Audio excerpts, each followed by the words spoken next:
तो दोस्तों स्कूल साथियों के लिए पीएसपी पोर्टल को लेके एक बहुत ही बड़ा और अच्छा अपडेट है वो लेके आया हूं। और अपडेट है स्टूडेंट की डाटा एंट्री को लेके। इसलिए जो वीडियो है हमारे स्कूल साथियों के लिए बहुत ही इंपॉर्टेंट होने वाली है। डिटेल के साथ इस अपडेट के बारे में पूरी जानकारी बताऊंगा। मेरे साथ वो आप बने रहे। नमस्कार साथियों, मैं हूं आपका अपना साथी राज गुरजी और आप देख रहे हैं राज स्कूल हेल्प यूट्यूब चैनल। तो दोस्तों जैसा कि आप सभी को पता है कि अपने प्राइवेट स्कूल का एक पोर्टल होता है जिसे अपन पीएसपी पोर्टल कहते हैं। और इसी पीएसपी पोर्टल पर स्कूल साथियों को अपने स्कूल की सभी कक्षाओं के स्टूडेंट की डाटा एंट्री वो करनी पड़ती है। और कई बार डाटा एंट्री करने की डेट है वो शिक्षा विभाग के द्वारा बढ़ाई भी जाती है, लेकिन कई बार ऐसा भी हो जाता है कि हमारे स्कूल साथियों की चूक हो जाती है या वो डाटा एंट्री करने को भूल जाते हैं। तो ऐसे में उनके सामने कई तरह की समस्याएं आ जाती हैं, क्योंकि जब तक अपन पीएसपी पोर्टल पर स्टूडेंट की डाटा एंट्री नहीं करते हैं तब तक अपन पोर्टल से स्टूडेंट की ना तो टीसी इश्यू कर सकते हैं और ना ही किसी प्रकार का सर्टिफिकेट या प्रमाण पत्र है वो जारी कर सकते हैं। तो इस तरह की कई समस्याएं आती हैं। इन समस्याओं को चलते हुए शिक्षा विभाग ने एक बार फिर से सभी स्कूल साथियों को या सभी प्राइवेट स्कूल को एक मौका दिया है, पोर्टल को एक बार फिर से अनलॉक किया है। लेकिन खास बात यह है कि देखिए, यदि आपने पिछले जितने भी गत सत्र हैं यानी जो प्रीवियस सेशन है, चाहे वो सेशन 2021-22 हो या फिर 20-21 हो या फिर 19-20 हो या फिर 18-19 हो या 17-18 हो, कहने का मतलब पीछे के जितने भी सेशन हैं उन सेशन में यदि आपने अपने स्कूल के पीएसपी पोर्टल पर किसी भी स्टूडेंट की डाटा एंट्री करने से चूक गए हैं तो डिपार्टमेंट ने आपको एक और मौका दे दिया है। अब आप पिछले सत्र में किसी भी स्टूडेंट की डाटा एंट्री है वो कर सकते हो। लेकिन खास बात यह भी है, डाटा एंट्री करने की लास्ट डेट है वो भी यहां पे निर्धारित की गई है और इसकी जो लास्ट डेट है वो 30 अप्रैल 2022 है।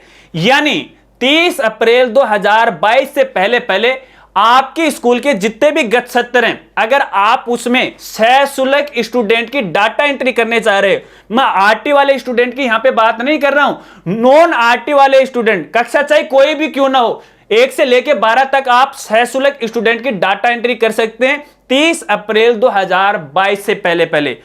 इसके बाद आपको शिक्षा विभाग के द्वारा कोई भी मौका वो नहीं दिया जाएगा, क्योंकि इसको लेके मेरे पास भी कई तरह की क्वेरी आती रहती हैं कि सर हमने स्टूडेंट की डाटा एंट्री पोर्टल पे नहीं की है, अब अपन कैसे करें। तो ध्यान कर लो, अपने रिकॉर्ड को मैच कर लो, देख लो, मिलान कर लो।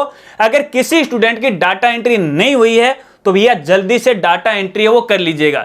चलिए मैं आपको पोर्टल पे जाके दिखाता हूं कि वास्तव में पोर्टल अनलॉक हुआ या नहीं अनलॉक हुआ है, किस तरह से आप डाटा एंट्री कर सकते हैं। चलिए दोस्तों देखिए, मैं यहाँ पे पीएसपी पोर्टल में लॉगिन हो चुका हूँ। अब स्टूडेंट की डाटा एंट्री करने के लिए सबसे पहले आपको यहाँ पे मेनू बार में विद्यार्थी टैब है वो दिखाई देगी, इस पर आपको क्लिक करना है। नीचे आना है, विद्यार्थी डाटा एंट्री सशुल्क पे आपको यहाँ पे क्लिक करना है और क्लिक करने के बाद देखिए यहाँ पे आपको एड न्यू का ऑप्शन है वो नजर आएगा, आप यहाँ पे देख सकते हैं। और इसी के साथ यहाँ पे देखिए सभी सेशन है आपको यहाँ पे नजर आएंगे, यानी सेशन 2016-17 से लेके 21-22 तक है। आप स्टूडेंट की डाटा एंट्री है वो पोर्टल पे कर सकते हो। अब देखिए मैं यहाँ पे किसी एक सेशन में आपको स्टूडेंट की डाटा एंट्री करके आपको दिखाता हूँ। देखिए मैंने यहाँ पे सेशन 2019-20 को सिलेक्ट किया। इसको सिलेक्ट करने के बाद आपको एड न्यू वाले ऑप्शन पे क्लिक करना है और इस पर जैसे आप क्लिक करोगे तो देखिए स्टूडेंट का फोरम है वो इस तरह से ओपन हो जाता है और यहाँ पे देखिए सेशन है वो भी आपको यहाँ पे नजर आ रहा है। अब आपको यहाँ पे पर्टिकुलर जिस हिसाब से आप स्टूडेंट का फॉर्म फिल करते हो उसी प्रकार से आपको फॉर्म फिल करना है और यहाँ से उसकी जो कक्षा है वो सिलेक्ट करके भी मैं आपको दिखा देता हूँ।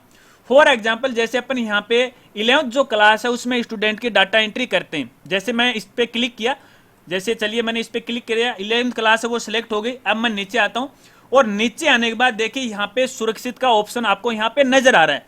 अब जैसे आप इस पे क्लिक करोगे तो स्टूडेंट का डाटा है उस सेशन के अंदर जाके ऐड हो जाएगा। हालांकि फिलहाल मैं डाटा एंट्री है वो नहीं करूंगा, क्योंकि अगर ये डाटा एंट्री नहीं होती तो यहाँ पे देखिए सुरक्षित वाला जो ऑप्शन है वो गायब रहता है हर बार की तरह, अगर आपने गौर करके देखा है।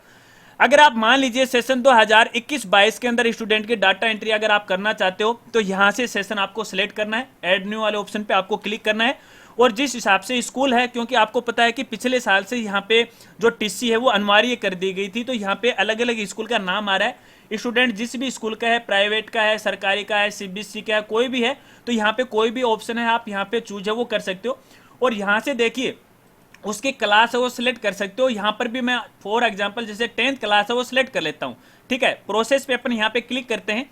अब जैसे मैंने यहाँ पे प्रोसेस पे क्लिक किया तो आप यहाँ पे देख रहे हो कि बालक के पास पूर्व विद्यालय की टीसी है या नहीं है, तो मैं यहाँ पे नहीं करके आपको दिखाता हूँ। आगे के ऑप्शन है वो एक एक करके आ जाते हैं, जैसे आपने एंट्री की थी उसी हिसाब से एंट्री है वो आप कर सकते हो। तो कहने का मतलब है आप किसी भी सेशन के अंदर यहाँ पे डाटा एंट्री है पोर्टल पे कर सकते हैं। तो दोस्तों शायद आप समझ गए होंगे और आपने देख भी लिया होगा कि पोर्टल है एक बार फिर से अनलॉक हो गया है। अपन सशुल्क स्टूडेंट की डाटा एंट्री है वो पीएसपी पोर्टल पर कर सकते हैं। पीछे के जितने भी सत्र हैं कर लीजिएगा। अगर वीडियो और जानकारी आपको अच्छी लगी हो तो यार इस वीडियो को लाइक है वो जरूर करना। और हां, आपसे कोल्ड रिक्वेस्ट है मेरी, इस वीडियो को ज्यादा से ज्यादा अपने सभी स्कूल साथियों में शेयर करना, ताकि ये सूचना है उन तक भी पहुंच जाए। हो सकता है कि थोड़ी सी मदद है आपके सारे उनकी हो जाए। अगर चैनल पर पहली बार आए हो और अभी तक चैनल को नहीं सब्सक्राइब किया है तो चैनल को भी सब्सक्राइब कर लेना, बेल आइकन है उसे भी दबा देना, ऑल नोटिफिकेशन है उसे भी ऑन कर लेना, ताकि इसी प्रकार से नई नई वीडियो की जानकारी आपको मिलती रहे। मिलते हैं फ्रेंड्स अगली एक नई वीडियो के साथ, तब तक के लिए जय हिंद, जय भारत।